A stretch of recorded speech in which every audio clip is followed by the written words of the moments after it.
Ke jingialang ke bejulong cisen Arsnem jong ke balang Presbyterian ya ke bala tipkum ke General Assembly jong ke Presbyterian Church of India kan selong dris lynter ha ke balang Presbyterian Phudmawri ke ban sedang nado ke arpundai tirik uyayong arhajar arpundriu batkan kut ha ke lai tirik ujemang arhajar arpundriu ha bekeran hakilat pathai kubor Reverend BR Carnier senior administrative secretary ha selong press club ulai to ba ke jingialang ba ke General Assembly jong ke PCI ke bejulong cisen Arsnem ya kini ke jingialang ke bala tipkum ke 46 Banyer General Assembly kan selong ha ke balang Phudmawri ke banlong taiew lynter kini ke jingialang besisen Arsnem ke banlong ha ke balang Presbyterian Phudmawri ke long ke badan jengmut bat ke basyong kun namar ha kini ke juk kepor ke balang Phudmawri ke nerke ya ke jingdap cis paksnem jong ke jingwan jong ke balang ha ke te ke jaka kum ke balang ke dap da ke jingsok man ban priang berom ya gid khot ke PCI ke ban wani simenta ha kini ke jingialang Reverend BR Carnier ulai to bahapo ke PCI ke dan kat wei teli ke sinat bat ka wei ke provisional sinat ke Mizoram sinat ke Kachar Hill sinat ke Manipur sinat Veteran sinat Ribhai Presbyterian Church sinat KJP sinat Mingi KJP sinat Sabngi Tripura sinat Presbyterian Church sinat Karbi Anglang Presbyterian sinat sinat Pedang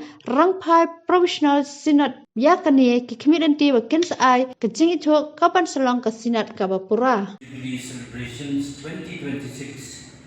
who have made arrangements to attend this auspicious event to be held at our church, the Phudmawri Presbyterian Church Ceylon, on the set date, 29 April to 3rd May 2026. And we believe that this week-long event is significant in itself, as it marks only not the final session of the General Assembly, but also commemorates the 100th year of its inception. And we hope and pray that our journey together during this remarkable event will be a milestone leading to yet another landmark in the history of the Presbyterian Church of India. And we wish all of you well, and may you have a wonderful time during your stay in this eventful program. And we pray for the presence of God and His abundant blessings to nourish our spiritual thirst as we come together in active participation during the biennial and the centenary Jubilee celebrations 2026.